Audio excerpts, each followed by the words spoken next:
வணக்கம். Plant seeds of happiness, hope, success and love. It will all come back to you in abundance. This is the law of natureன்னு சொல்கிறாரு Steve மரபோலிங்கிற famous author. இந்த abundance தான் இன்னையோட topic. பொதுவாக மக்களோட mind செட்டை நாம் ரெண்டு விதமாக பிரிக்கலாம். Abundance mindset, scarcity mind set. Abundance mind செட்டுன்னா இந்த உலகத்தில் எல்லாருக்கும் தேவையானதும் இருக்குது, அதிகமாகவே இருக்குது, அள்ள அள்ள குறையாமல் இருக்குங்கிற மைண்ட் செட். அடுத்தவங்களுக்கு வாரி வழங்குற அளவுக்கு அன்போடையும் ஆற்றலோடையும் செயல்படுற மைண்ட் செட். அந்த மைண்ட் செட் உள்ளவங்களைத்தான் வெற்றியே தேடி போய் அவங்க வீட்டு வாசக்கதவை தட்டும். நிறைய வெற்றியாளர்களை பார்த்தாலே அது நமக்கு புரிஞ்சிடும். நாம் இதுவரைக்கும் பார்த்த கிராட்டிடியூட், ரைட்டியஸ்னஸ், எந்தோசியாசம் எல்லாமே இந்த அபண்டன்ஸ் மைண்ட் செட்டுக்கு உள்ளவங்க கிட்ட தான் இருக்கும். இவங்க தன்னை மற்றவங்களோட கம்பேர் பண்ணி பார்க்கவே மாட்டாங்க. நீயும் ஜெயிக்கணும், நானும் ஜெயிக்கணும், அவனும் ஜெயிக்கணும், அவளும் ஜெயிக்கணும் அப்படிங்கிற பாசிட்டிவ் அப்ரோச்சோட மட்டும் தான் பழகுவாங்க. இந்த மைண்ட் செட்டை தான் நாம் பசங்க கிட்ட உருவாக்கணும். அது இருந்தாலே இந்த உலகத்தில் இவ்வளோ நெகட்டிவிட்டி இருக்காது. நிறைய பேர் ஜஸ்ட் ஆப்போசிட்டாக ஸ்கேர்சிட்டி மைண்ட் செட்டோட தான் வாழறாங்க. தங்கிட்ட என்ன இல்லையோ அதையே ஃபோக்கஸ் பண்ணி அடுத்தவங்களோட தன்னை கம்பேர் பண்ணி தன்னோட மகிழ்ச்சியே தொலைச்சிடுறாங்க. நாம் எல்லாருமே கடவுளோட குழந்தைகள். பானைங்க நிறைய இருக்கலாம், ஆனால் அது உருவாக காரணம் ஒரே மண்.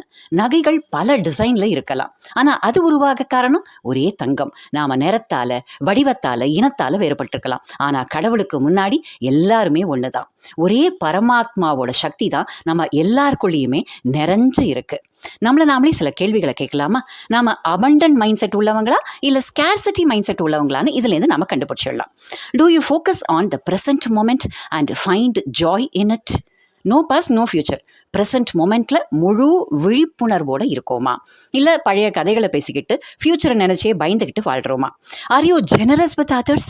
நம்மளோட பெஸ்ட் திங்ஸை, நம்மளோட நேரத்தை, ரிசோர்ஸஸை எந்த வருத்தமுமே இல்லாமல் மற்றவங்களோட ஷேர் பண்ணி வாழறோமா? இல்லை கொடுத்தா குறைஞ்சிரோன்னு சுயநலமாகவே வாழறோமா? Do you celebrate others successes? அடுத்தவங்க ஜெயிச்சா அதை நாம் கொண்டாடுறோமா? நாமளே ஜெயிச்சா மாதிரி ஃபீல் பண்ணுறோமா? இல்லை நம்மளால் முடியலையேன்னு ஏக்கத்தோடையும் பொறாமையோடையும் இருக்கிறோமா? இது scarcity mind set. Do you practise gratitude regularly? நாம் முதல்லையே பார்த்தா மாதிரி என்ன நடந்தாலும் எல்லாருக்கும் கிரேட்ஃபுல்லாக இருக்கோமா? இல்லை யாராவது கொஞ்சம் நம்மளை ஹர்ட் பண்ணிட்டா கூட அவங்க செஞ்சதை மறந்துட்டு அவங்கள வெறுக்க ஆரம்பிச்சிடுறோமா? Last question, do you believe in possibilities? ப்ராப்ளம்ஸை சேலஞ்சஸாக பார்க்குறோமா? எத்தனை ஃபெயிலியர்ஸ் வந்தாலும் என்னால் ஜெயிக்க முடியும்னு நம்புகிறோமா? இல்லைன்னா நான்லாம் ஜெயிக்கிறதுக்கு வாய்ப்பில்லை ராஜா அப்படின்னு புலம்பிக்கிட்டே அழுதுகிட்டே உட்காந்துடுறோமா? அஞ்சுத்துக்குமே பாசிட்டிவான ரிப்ளை வந்தால் நாம் அபண்டன்ட் மைண்ட் செட் உள்ளவங்க, நெகட்டிவாக ரிப்ளை வந்தால் ஸ்கேர்சிட்டி மைண்ட் செட் உள்ளவங்க. ஒவ்வொரு குழந்தையுமே இந்த அபண்டன்ஸ் மைண்ட் செட்டோட உருவாகினாத்தான் இந்த உலகம் ஒரு அழகான பூந்தோட்டமாக மாறும். எப்படி மகாகவி பாரதியார் எந்தோசியாசம்க்கு முழு வடிவமாக பார்த்தோமோ, அபண்டன்ஸ் மைண்ட் செட்டுக்கு ஒரு படம் வர அப்படின்னு என்ன சொன்னால் சுவாமி விவேகானந்தரை தான் வரைவேன். அவர் ஃபேஸ் பண்ண மாதிரி உலகத்தில் யாருமே சேலஞ்சஸை ஃபேஸ் பண்ணியிருக்க மாட்டாங்க. கடவுளை தேடி அலைஞ்சாரு. சுவாமி ராமகிருஷ்ண பரமஹம்சர் மூலமாக கடவுளை உணர்ந்தார்.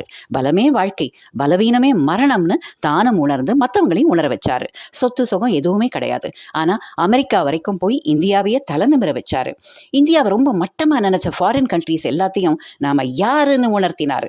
அவருக்கு ஹெல்த் சேலஞ்சஸ் கூட நிறைய இருந்தது, ஆனால் அதை மைண்ட் பவர் வச்சு ஓவர் கம் பண்ணார். Wealth cos, beauty vanishes, life flies, powers fly, but the Lord abideth forever, love abideth forever அப்படின்னு முழுக்க அபண்டன்ஸ் மைண்ட் செட் உள்ள ஒருத்தரால் தான் சொல்ல முடியும். அபைடத் அப்படின்னா நிலையாக இருக்கிறதுன்னு அர்த்தம். பணம் காசு நிலையில்லை, அழகு நிலையில்லை, அன்பும் தெய்வமும் தான் என்றென்றும் நிலையானவை. May Lord's abundant blessings be showered on each and every one of us. Thank you.